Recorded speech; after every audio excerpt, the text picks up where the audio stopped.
ఓం శ్రీ మాత్రే నమః. అందరికీ నమస్కారం.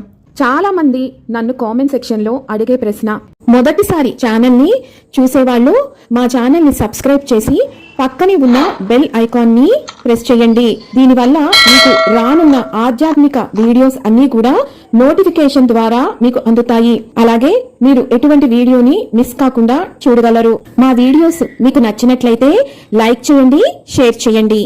యావండి, నవరాత్రి పూజను మేము నిర్వహించుకోలేదు. మరి ఈ నవరాత్రి పూజ మళ్ళీ నేను ఎప్పుడు నిర్వహించుకోవచ్చు అని అడిగారు. ఒకవేళ ఏదైనా ఇబ్బంది వచ్చి మైలు మౌర్జమి ఇలాంటివేవైనా వచ్చి నిర్వహించుకోలేకపోయాము అనుకునేవాళ్ళు, మీరు ప్రతి నెలలో వచ్చే శుక్లపక్షం, బహుళపక్ష, పంచమి తిథులలో మీరు ఈ నవరాత్రి పూజను నిర్వహించుకోవచ్చు.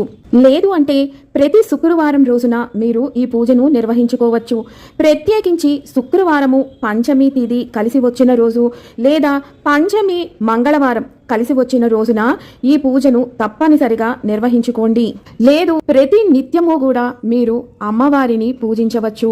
మన వీడియోస్ లో నేను ఆల్రెడీ పెట్టాను. వారాహి అమ్మవారి అష్టోత్తరం, 12 నామాలు, అమ్మవారి వారాహి స్తుతి. వీటిల్లో మీరు ప్రతి నిత్యము కూడా దీపారాధన చేసి అమ్మవారికి పానకాన్ని నివేదించి ఈ స్తోత్రాలను మీరు నిత్యం ఏదో ఒకదాన్ని మీ సమయాన్ని బట్టి పఠించవచ్చు. ఇది మీరు నవరాత్రి పూజ నిర్వహించుకోలేకపోయినా కూడా మీరు నవరాత్రి తరువాత నుంచి ఈ ప్రక్రియను మీరు కొనసాగించవచ్చు. ముఖ్యంగా పంచమి తిథి రోజున నేను పూజను ఎలా నిర్వహించుకోవాలి అని సపరేట్గా వీడియో చేసి ఛానల్లో పెట్టాను. ఆ రోజున వీలైతే కంద తెచ్చుకొని కంద దీపాన్ని వెలిగించి మీరు ఈ స్తోత్రాలను చదివి అమ్మవారికి దానిమ్మ గింజలు, బూందీ లడ్డు, పల్లి ఉండలు లేదా చిలకడ దుంపలు, అలాగే ముఖ్యంగా పానకాన్ని నివేదించి విశేషమైన పూజను వీడియోలో చెప్పిన విధంగా నిర్వహించుకోండి.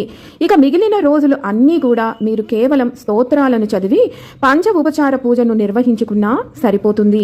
ఈ స్తోత్రాలకి సంబంధించిన పంచమి పూజకి సంబంధించిన లింక్స్ అన్నీ కూడా కింద డిస్క్రిప్షన్ బాక్స్లో ఇచ్చానండి. చూడని వారు ఎవరైనా ఉంటే ఒకసారి చూసే ప్రయత్నం తప్పనిసరిగా చెయ్యండి.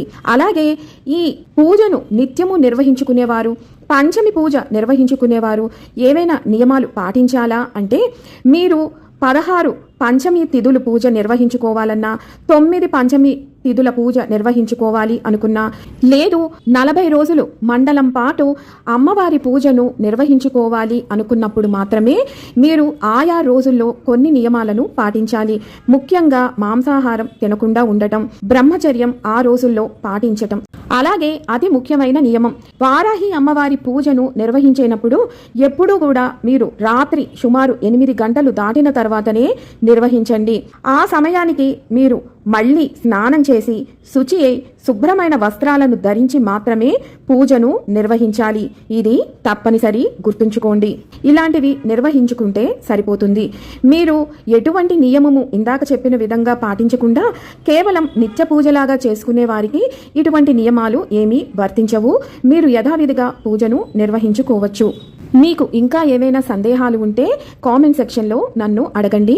తప్పనిసరిగా నా యథాశక్తి కొలది మీకు సమాధానం ఇచ్చే ప్రయత్నం చేస్తాను. మరొక వీడియోతో మళ్ళీ మిమ్మల్ని అందరినీ కలుసుకుంటాను. సెలవు మరి. సర్వం ఈశ్వరార్పణమస్తు. స్వస్తి.